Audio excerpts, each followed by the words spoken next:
The coffee shop in downtown San Diego was packed with the usual Thursday morning crowd when the Marine Corps lieutenant walked in wearing his dress blues. He was young, maybe 25, with the kind of swagger that came from 2 deployments and a chest full of ribbons. His eyes scanned the room until they landed on a woman sitting alone by the window. She was maybe 32, wearing jeans and a faded gray sweatshirt, her dark auburn hair pulled back in a simple ponytail. She nursed a black coffee and stared at her phone with the kind of distant expression that suggested she was anywhere but here. The lieutenant adjusted his cover and made his way over. She didn't look up when his shadow fell across her table. He cleared his throat. Still nothing. When he finally spoke, his voice carried that particular tone of authority mixed with condescension that some young officers never quite shook. He told her this was a table for 4 and the place was packed, so maybe she could share or move to the counter. She looked up slowly. Her eyes were storm gray and they held something the lieutenant couldn't quite place. She said nothing, just held his gaze for 3 seconds that felt like 30. Then she looked back at her phone. The lieutenant's jaw tightened. He leaned down, one hand on her table, the other on his hip. He asked if she understood what these dress blues meant, if she had any idea who he was, what he'd done for this country. The entire coffee shop had gone quiet now. People were staring, phones were rising. The woman set down her phone with deliberate slowness. When she spoke, her voice was quiet, almost gentle, with a Boston accent that softened the edges of her words. She asked him if he really wanted to do this here in front of all these people. The lieutenant straightened up. He was committed now. He told her that entitled civilians like her needed to learn some respect, that people like him were the reason she could sit here and waste a 4-person table without a care in the world. The woman stood up. She was maybe 5'6", lean in the way that suggested functional strength rather than gym vanity. She reached into her pocket and pulled out a worn leather wallet. What she removed and placed on the table made the lieutenant's face drain of every ounce of color. It was a Navy SEAL Trident badge, gold and gleaming even in the coffee shop's fluorescent lighting. Next to it, she placed a military ID card. The name read Commander Kiera Brennan, Naval Special Warfare Development Group, DVGRU, the unit most people knew by another name. The lieutenant stepped back like he'd been shoved. His mouth opened but no sound came out. Commander Brennan picked up her coffee and took a slow sip, never breaking eye contact. She told him quietly that this conversation could end 2 ways. He could apologize and walk away, or she could make a phone call that would have him explaining to his commanding officer why he thought harassing a DEVGRU team leader in public was a good career move. The silence in the coffee shop was absolute. Someone's phone was definitely recording now. The lieutenant's face had gone from pale to crimson. He stammered something that might have been an apology, then turned and walked out so fast he nearly knocked over a chair. Brennan sat back down. The coffee shop gradually returned to its normal volume, though she could feel eyes on her from every direction. She didn't care. This happened more often than people might think. She'd learned long ago that some fights weren't worth the energy. She went back to her phone, scrolling through the mission brief that had arrived 20 minutes ago. Satellite imagery from a compound in the Hindu Kush. Radio intercepts suggesting high-value target movement. Weather windows. Insertion options. Her team was wheels up in 6 hours. This coffee was supposed to be her last taste of normal for the next 3 weeks. Instead, it had turned into another teaching moment for someone who thought the uniform told the whole story. Her phone buzzed. Text from her second-in-command, Chief Warrant Officer Marcus Webb. Saw the video already. You're trending. Again. She typed back, perfect. Nothing says covert operator like viral fame. Webb's response was immediate. Admiral's going to love this. Brennan allowed herself a thin smile. The Admiral actually would love this. Vice Admiral Catherine Holland had handpicked Brennan for DEVGRU 6 years ago, back when the idea of a woman leading a SEAL team was considered somewhere between unlikely and impossible. Holland had made a career of proving the impossible was just difficult, and she'd seen something in Brennan that reminded her of herself 20 years earlier. The Admiral's exact words during Brennan's interview had been, "I don't care that you're a woman. I care that you finished top of your Bud S class, that you've logged more combat jumps than most of my Master Chiefs, and that your last co said you were the best tactical thinker he'd seen in 15 years. Everything else is noise." Brennan finished her coffee and checked the time. She had 3 hours before she needed to be at Coronado for final prep. 3 hours to pack, check her gear one more time, and mentally shift from the woman in the coffee shop to the operator her team needed her to be. She stood and walked out, leaving a $10 bill on the table. The morning sun hit her face as she stepped onto the sidewalk. San Diego was perfect today, 72 degrees with a clear sky that stretched forever. In 72 hours, she'd be in Afghanistan, where the sky was the same color but meant something entirely different, where every shadow could hide a threat and every decision carried the weight of bringing her team home alive. The drive to her apartment took 15 minutes through moderate traffic. She lived in a small one-bedroom in Pacific Beach, close enough to base but far enough that she could pretend to have a normal life when she wasn't deployed. The apartment was sparse, functional. A couch, a television she rarely watched, a bookshelf filled with military history and tactical manuals. The only personal touch was a framed photograph on the mantel, Brennan at 23, fresh out of Bud S, standing with her father. He wore his navy dress whites, captain's eagles gleaming on his collar. She wore her trident, newly pinned. They were both grinning like idiots. Her father had died 2 years later, heart attack on the deck of his destroyer while deployed in the Persian Gulf. Been 51. She kept his flag in her bedroom closet, still in its presentation case. Some days she took it out and held it, feeling the weight of all the expectations he'd never lived to see fulfilled. Her phone rang. Webb again. She answered. He told her the brief had been updated. Time-sensitive target. The window was narrowing. They were moving wheels up to 4 hours from now.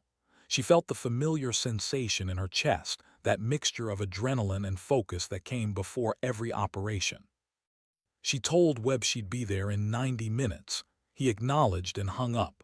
Brennan moved through her apartment with practiced efficiency. Her deployment bag was already mostly packed. She added fresh socks, checked her personal med kit, verified her backup radio batteries. From her closet she pulled her plate carrier, already loaded with magazines, medical supplies, and comms equipment. She ran her hands over it, checking every attachment point, every buckle. Her life and her team's lives depended on gear that worked without question. 30 minutes later she was showered, dressed in her Navy working uniform, and heading back out the door. The drive to Naval Amphibious Base Coronado took 20 minutes. She badged through the gate and drove directly to the DEVGRU compound, a collection of nondescript buildings behind multiple layers of security that most people on base didn't even know existed. Inside, her team was already gathering in the briefing room. 12 men, every one of them a veteran of multiple deployments, every one of them initially skeptical when they'd learned their new team leader was a woman. That skepticism had lasted about 3 weeks, right up until their first live training exercise in the kill house, where Brennan had run the scenario faster and cleaner than anyone else on the team. Webb stood at the front of the room. He was 41, a thick-necked former college wrestler from Ohio who'd been in special operations for 18 years. He'd served with Brennan on 2 previous deployments before she'd made commander, and he'd been the first to back her when she'd taken over the team. On the screen behind him was satellite imagery of a compound in the Kunar province, eastern Afghanistan. Remote, mountainous, accessible only by helicopter or a brutal 3-day foot march. Webb started talking. Intel suggested a high-value Taliban commander was using the compound as a safe house. He'd been linked to 3 attacks on coalition forces in the past 6 months, including one that killed 4 Rangers. Time-sensitive meant they had reason to believe he'd be moving locations within 48 hours. The mission: insert via helo under darkness, secure the compound, capture or kill the target, extract. Standard direct action raid, except nothing was ever truly standard. Brennan studied the imagery. The compound was built into a ridgeline, 3 buildings clustered around a central courtyard. Defensible position with clear sight lines in 3 directions. One way in by vehicle, which meant one way out. She asked about air support. Webb told her they'd have an AC-130 on station and 2 Apache gunships for close air support. That was the good news. The bad news was weather. A storm system was moving through the region. They had a 12-hour window starting at 2300 local time. After that, they'd be grounded for at least 3 days. Brennan nodded. 12 hours. Plenty of time if everything went perfectly. Barely enough if anything went wrong. She asked about the enemy force estimate. Webb pulled up another slide. Best guess was 8 to 12 fighters, possibly more. The target traveled with a personal security detail of at least 6. Unknown weapons, but assume automatic rifles and RPGs at minimum. The compound had been used before. Intel suggested possible tunnel systems for escape routes. One of her team members, Lieutenant Nathan Cross, raised his hand. He was 28, former college track star, fast and smooth in close quarters. He asked about civilian presence. Webb's expression darkened slightly. There were always civilians. Intel suggested the target's family might be present. Women and children. Rules of engagement were clear. Positive identification required before engagement. Civilians were to be secured but not harmed unless they presented an immediate threat. The room went quiet. Everyone knew what that meant. Split-second decisions in the dark. Lives hanging on whether someone reaching for something was going for a weapon or protecting a child. Brennan stood and walked to the front of the room. She looked at each face. These men were her responsibility. Every one of them had families, people who loved them, people who waited for them to come home. She told them this was a good mission. High-value target, clear objective, solid intelligence. But she reminded them that good missions could go bad faster than anyone could blink. She told them to trust their training, trust each other, and trust her. If something went sideways, they would adapt and overcome. They always did. Webb pulled up the final slide. Loadout and movement schedule. They'd be carrying standard direct action gear, suppressed rifles, night vision, breaching charges, flex cuffs, medical supplies. 2 birds for insertion. MH-60 Black Hawks flown by the 160th Special Operations Aviation Regiment. The brief continued for another hour. Contingency plans, abort criteria, medevac procedures, communications protocols. Brennan absorbed every detail, asking questions, refining approaches, making sure every member of her team understood their role. When it was done, she dismissed them to final prep. Webb stayed behind. He asked if she was good. She knew what he meant. The coffee shop incident was already spreading through the naval special warfare community. These things always did. She told him she was fine. That kind of ignorance was just noise. Webb nodded, but his expression suggested he wasn't entirely convinced. He told her the old guard was still out there, still watching, still waiting for her to fail so they could say women didn't belong in special operations. Brennan met his eyes. She told him she'd been proving people wrong her entire career. This was just another day. Webb smiled at that. He told her he'd never doubted her, not since the day they'd first worked together in Ramadi 8 years ago. She'd been a junior lieutenant then, freshly minted SEAL, assigned to his platoon. He'd been a chief, skeptical of the brass's decision to let a woman into the teams. Then they'd hit a target and she'd been first through the door, clearing rooms with a speed and precision that made everyone else look like they were moving through water. Webb had never questioned her again. He left and Brennan was alone in the briefing room. She stared at the satellite imagery of the compound. Somewhere in those buildings was a man responsible for the deaths of American service members. In less than 12 hours, she'd be inside those walls. The weight of command settled on her shoulders. Not heavy exactly, but present. Constant.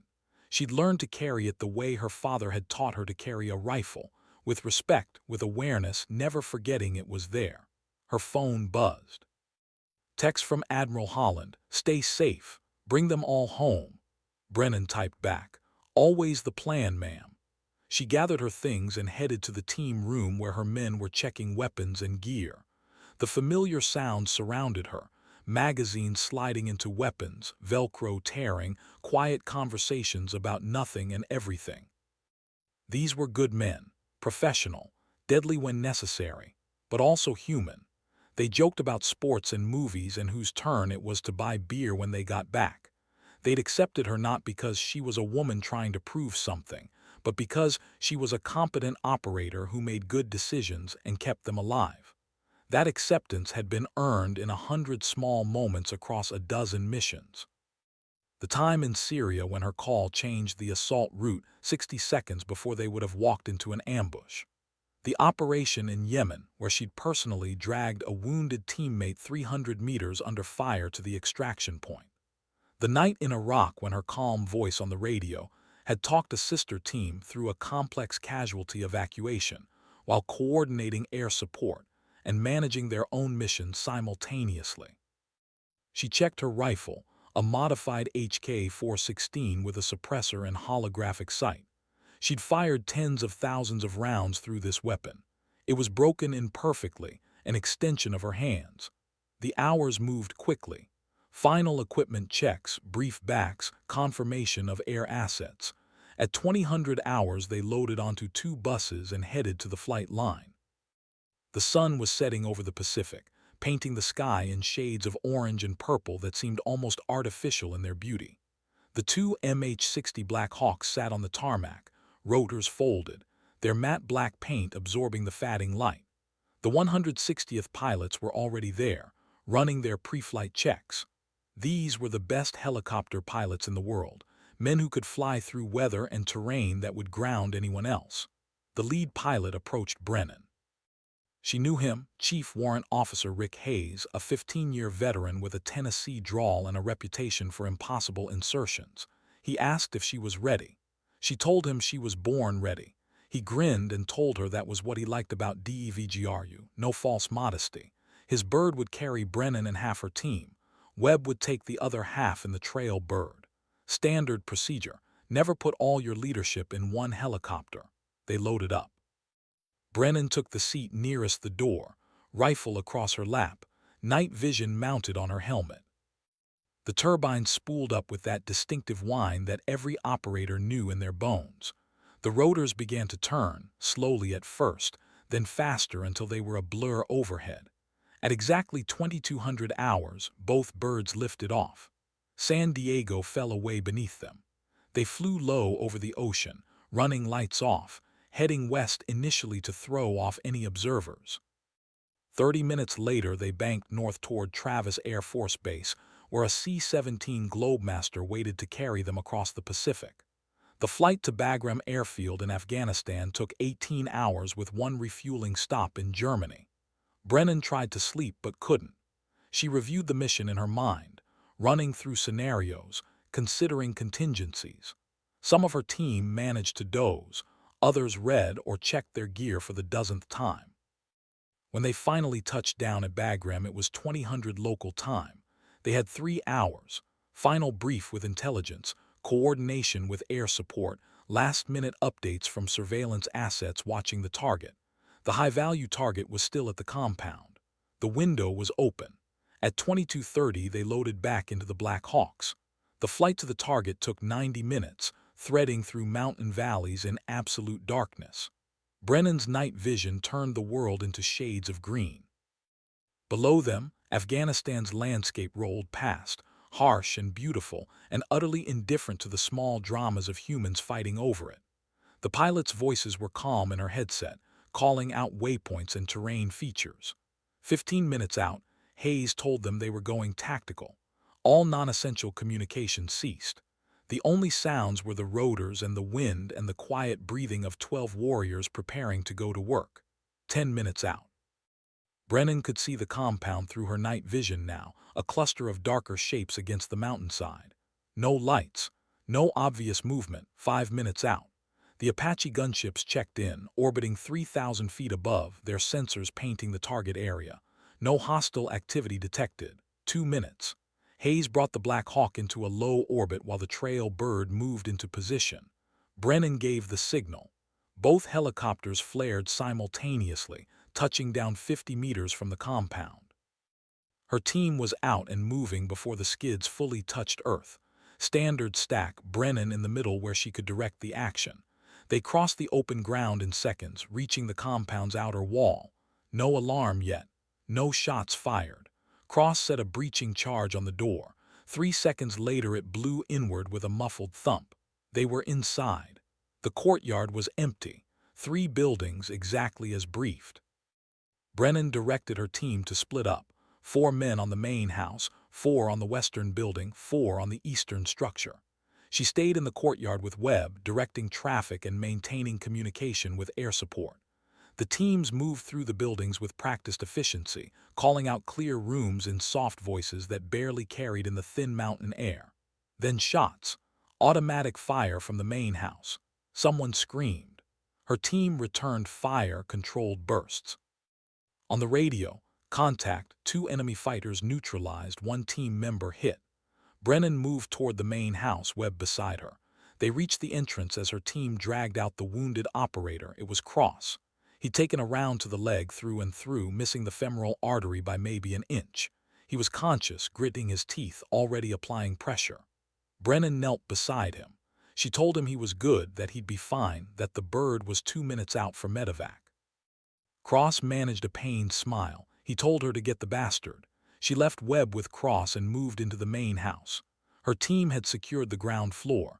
2 dead fighters, both wearing tactical vests and carrying AK-47s. The target was believed to be upstairs.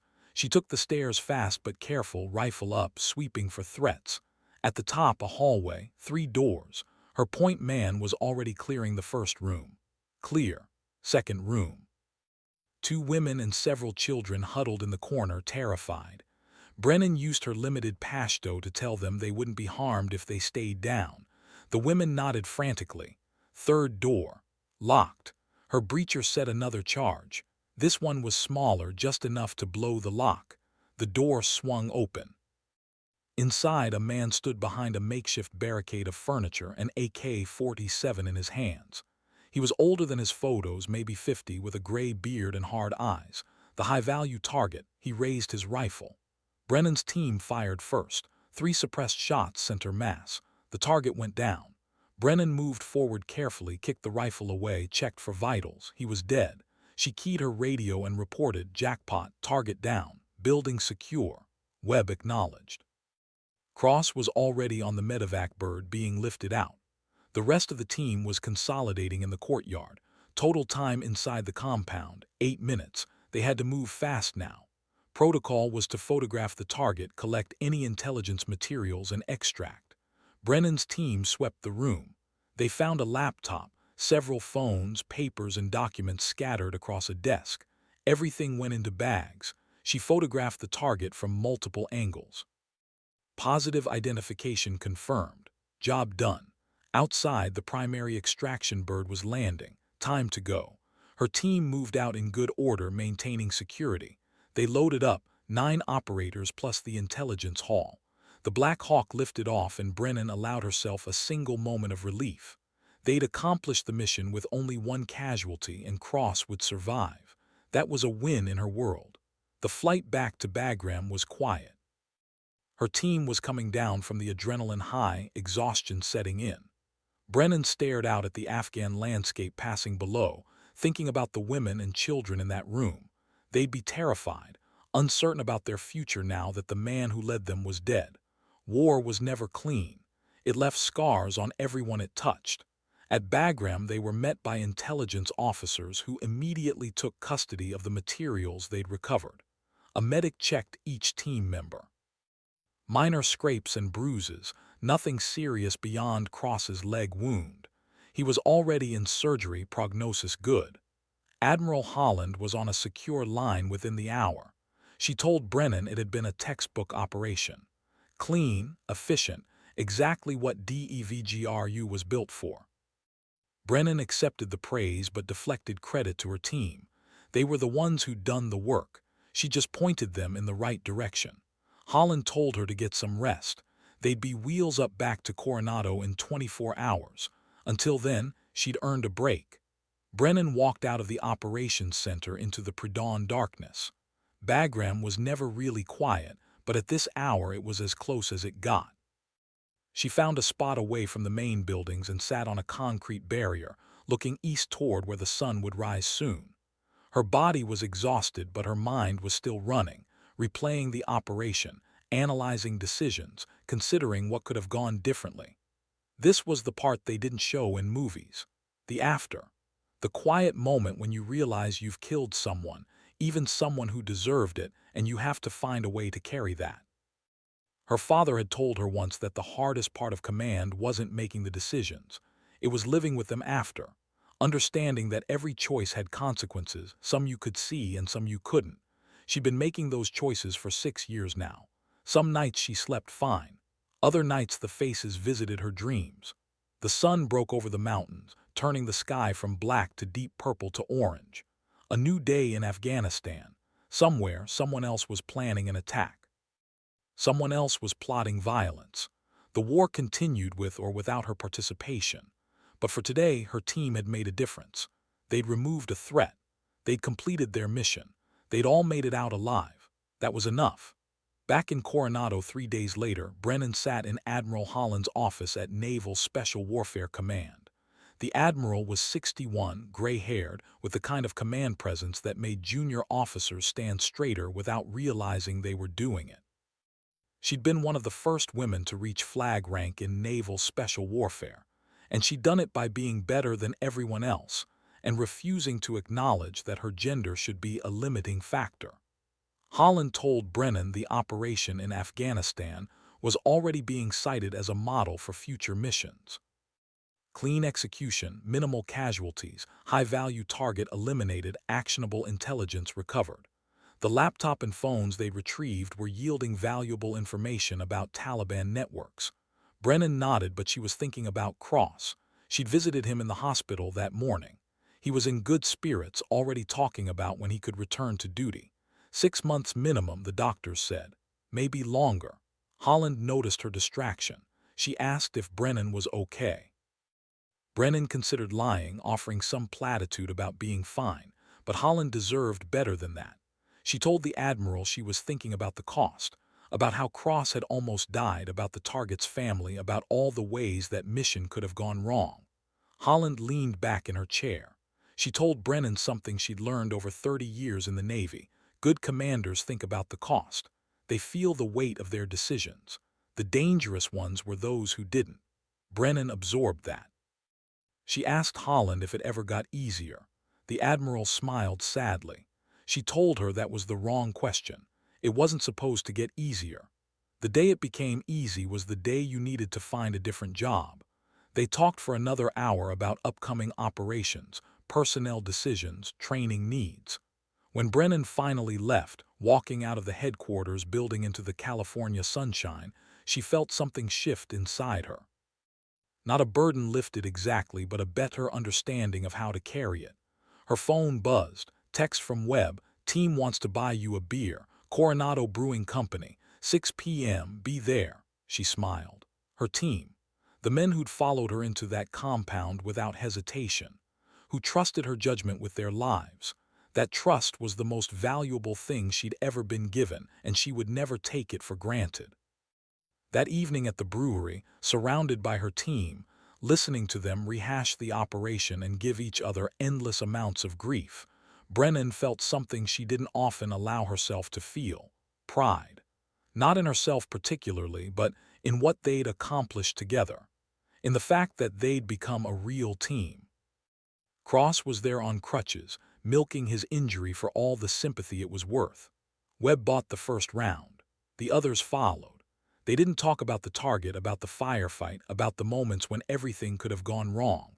Instead, they talked about stupid things, funny things, the normal conversation of people who'd shared something intense and now needed to process it by not processing it.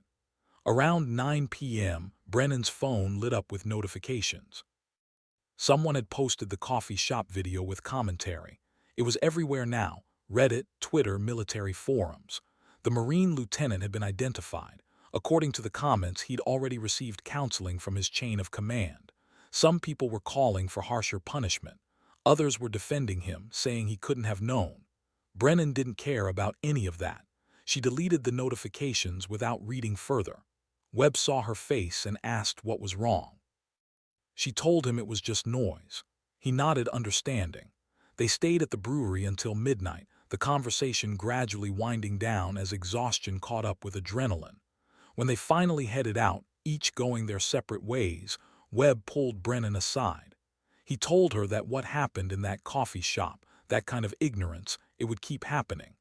There were still people who couldn't accept that women belonged in special operations, who would look for any reason to say she didn't deserve the trident on her chest.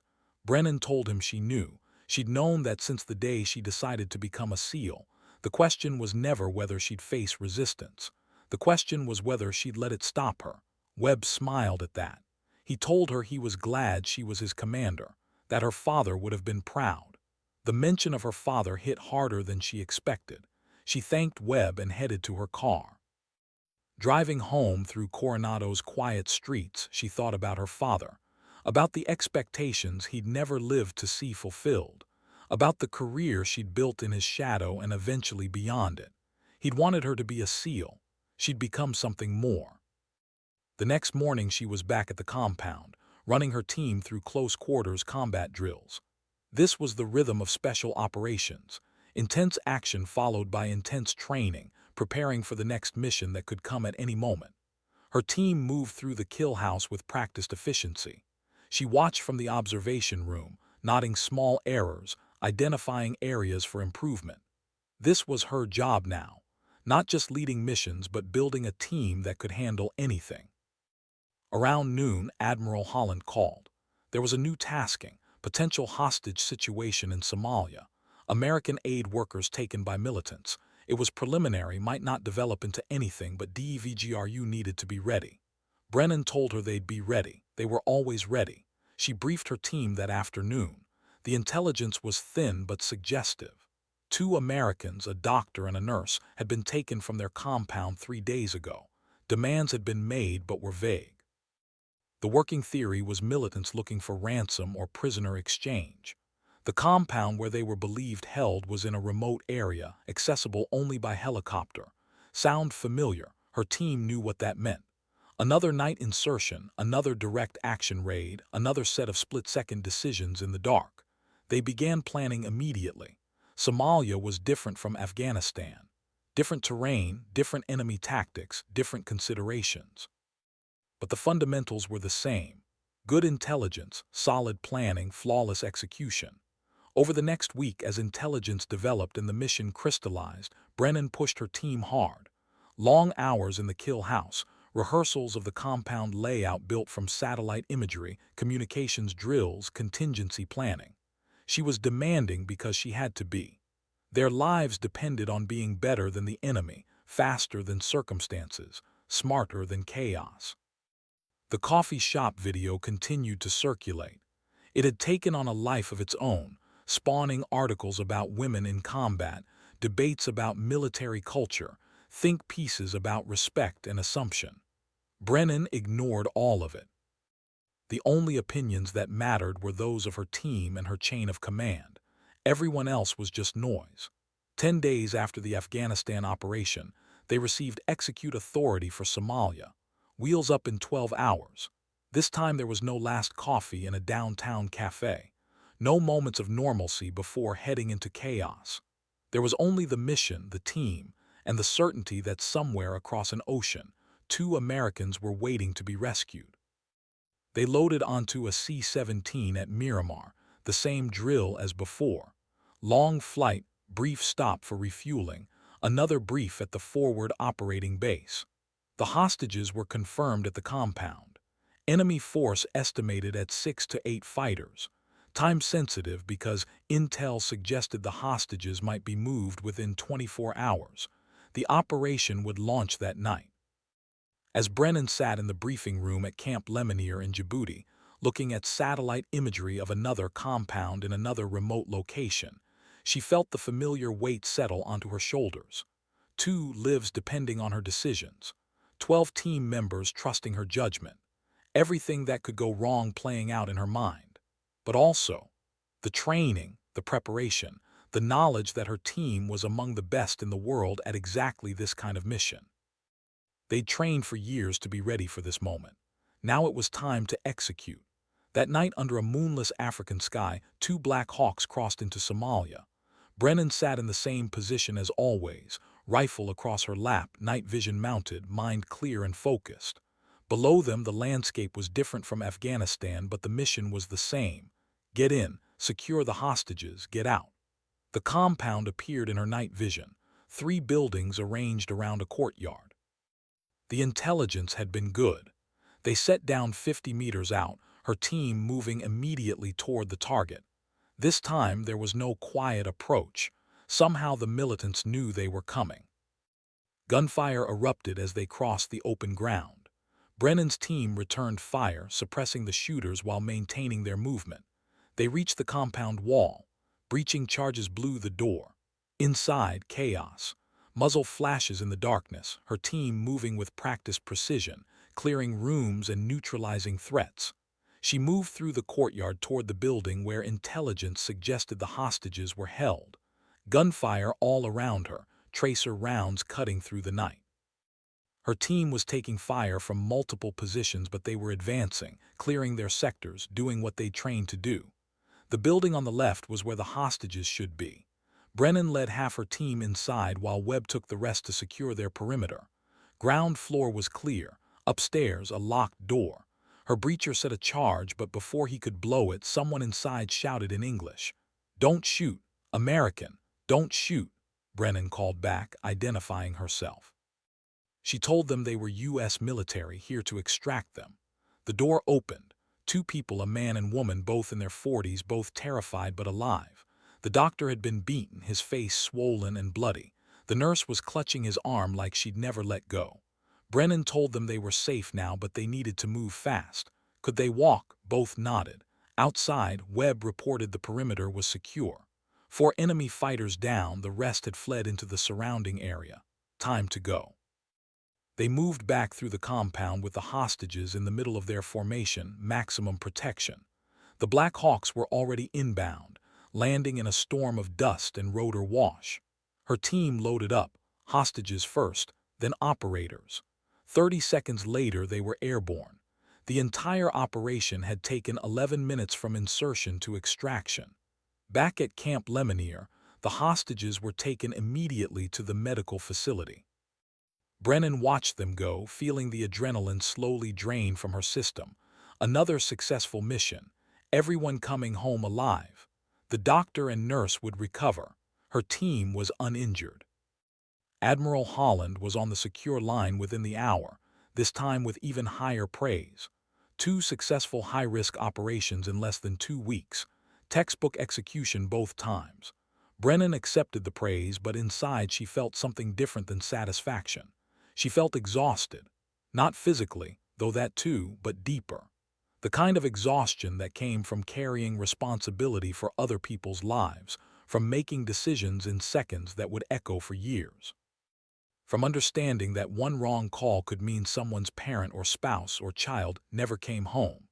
That evening, sitting alone outside her temporary quarters at Lemonnier, looking up at the African stars, Brennan thought about the coffee shop, about the Marine lieutenant who'd seen her sweatshirt and ponytail and assumed he knew her story, about all the people who saw what they expected to see and never looked deeper. She wondered if he'd learned anything from his viral humiliation. Probably not. People rarely did, but maybe someone else watching that video had learned something. Maybe some young woman considering military service had seen it and thought, I could do that. Maybe that was enough. The next morning they flew back to Coronado. The flight gave her time to think, to process, to slowly shift from operator mode back toward something resembling normal life. Her team slept or read or stared at nothing, each processing the deployment in their own way. When they touched down at Miramar, families were waiting. Wives, children, parents, all there to welcome home their warriors. Brennan had no one waiting for her. She'd been engaged once years ago to a fellow SEAL. It hadn't survived the demands of their careers, the long deployments, the inability to share what they'd seen and done. Some relationships could weather that storm. Theirs couldn't. She'd made peace with it. You couldn't have everything. She'd chosen this path knowing what it would cost. As she walked across the tarmac toward the parking lot, watching her team reunite with their families, she felt something that might have been loneliness or might have been contentment. It was hard to tell sometimes. Her phone buzzed, text from Admiral Holland, Debrief tomorrow 900. Also, media request for interview, your call. Brennan deleted the message about the media request without responding. She didn't do interviews. Her job was to lead her team, execute missions, and stay out of the spotlight. The less the public knew about DEVGRU operations, the better they could do their job. The debrief the next morning was thorough. Every phase of both operations was analyzed. What went well, what could improve, lessons learned. Brennan's after-action reports were detailed and honest.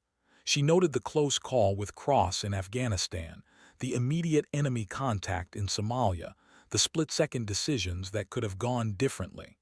The intelligence officers were particularly interested in the materials recovered from Afghanistan. The Taliban commander's laptop had yielded a treasure trove of information about network structures, funding sources, operational planning. It was already generating follow-on operations, disrupting enemy activities across the region. One successful mission creating ripples that extended far beyond its immediate objective.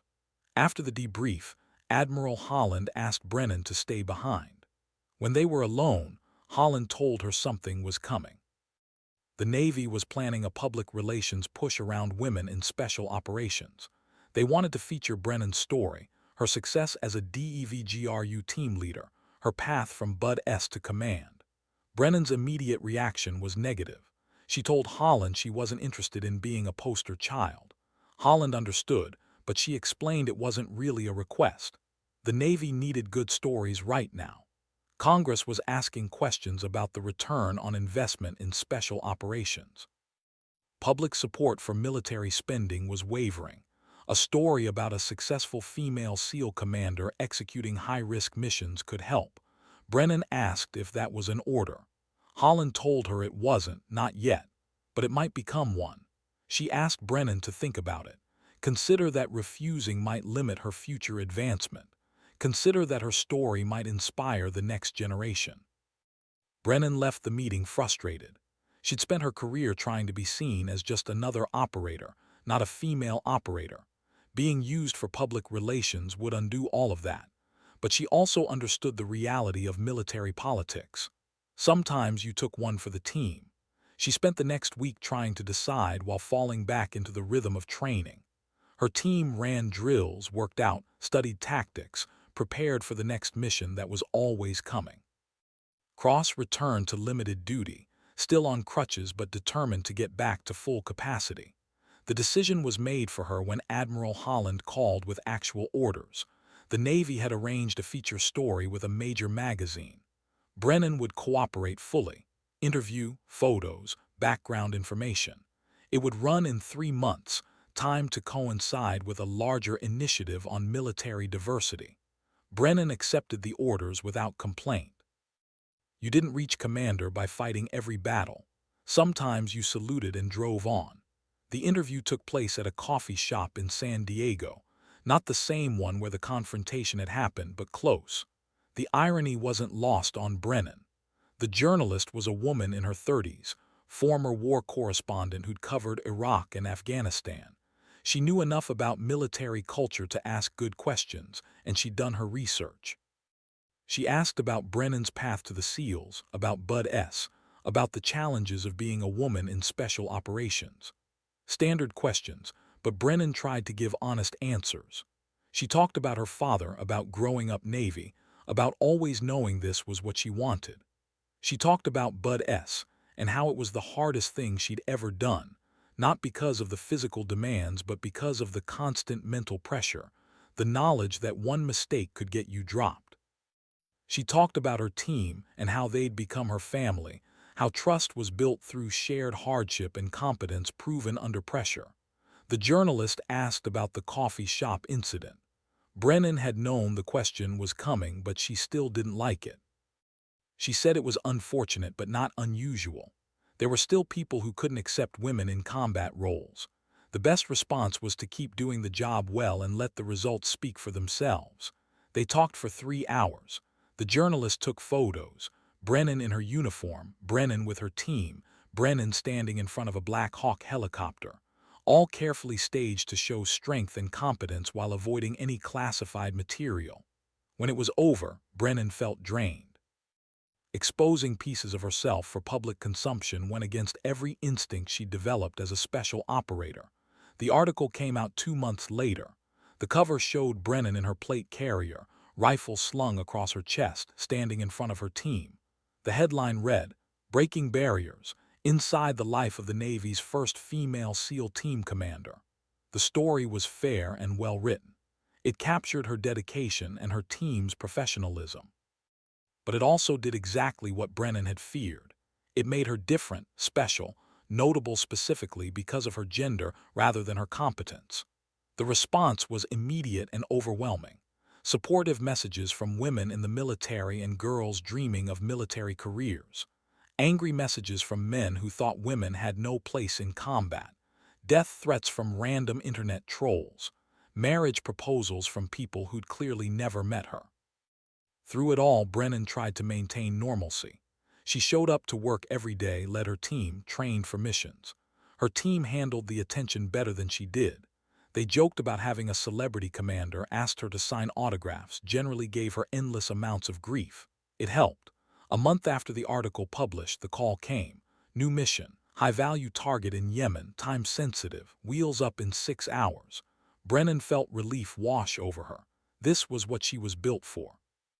Not interviews and photo shoots, but the mission, the real work.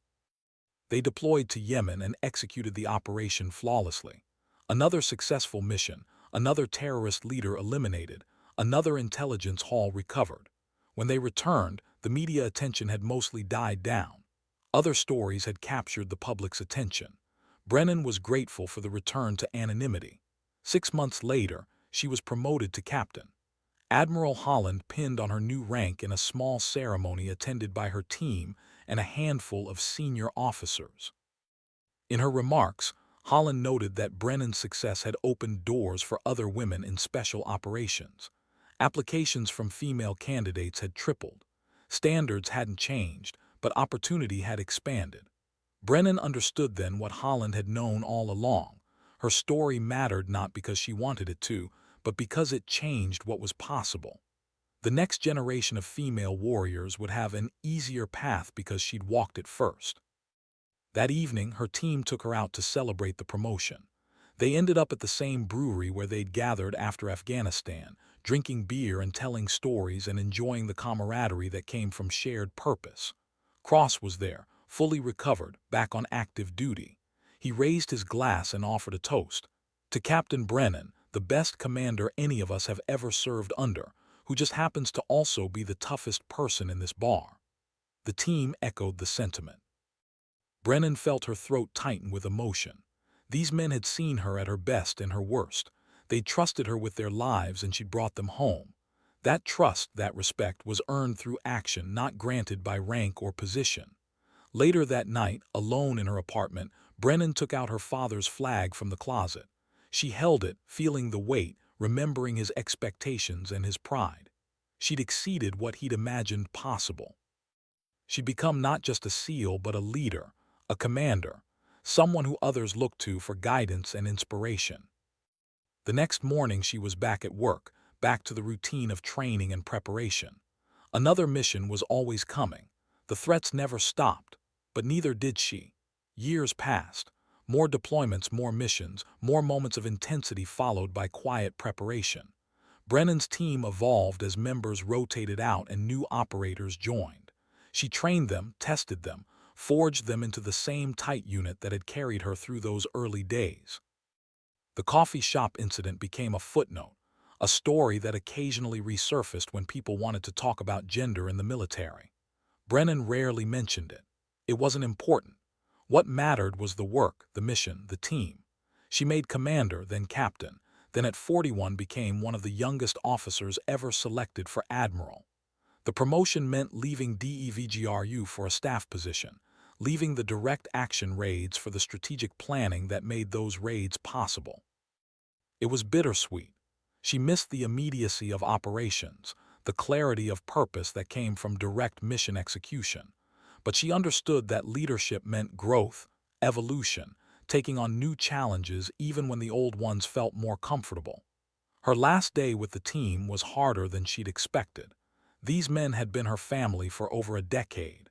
They'd shared things that couldn't be explained to anyone who hadn't been there.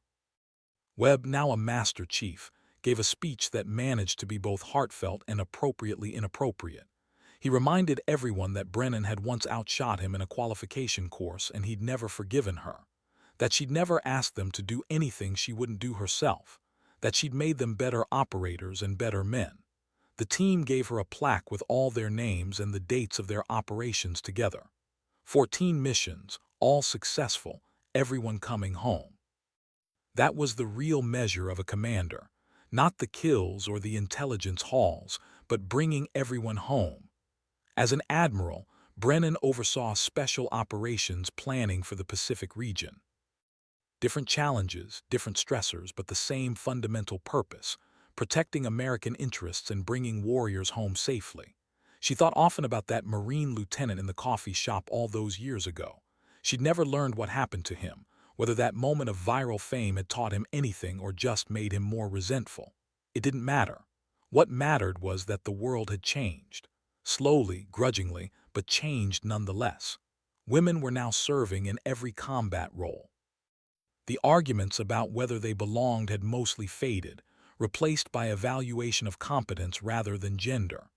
There was still work to do, still resistance to overcome, but the path was clearer now.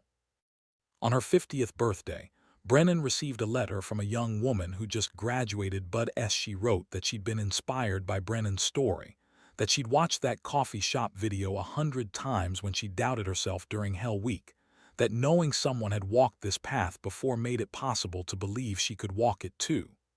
Brennan read the letter 3 times. This was legacy. Not the missions or the medals or the promotions, but the path she'd cleared for others. Her father would have understood that. He'd spent his career doing the same thing in his own way, making the Navy better for those who came after. That evening, Brennan sat on her balcony overlooking San Diego Bay, watching the sunset paint the sky in familiar shades of orange and purple.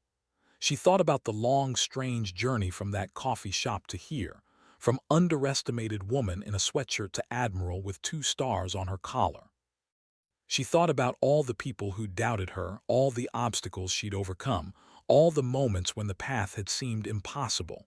And she thought about that Marine lieutenant whose moment of condescension had inadvertently sparked something larger than either of them. She hoped he'd learned. She hoped he'd grown. But whether he had or not, the world had moved forward. The fight continued.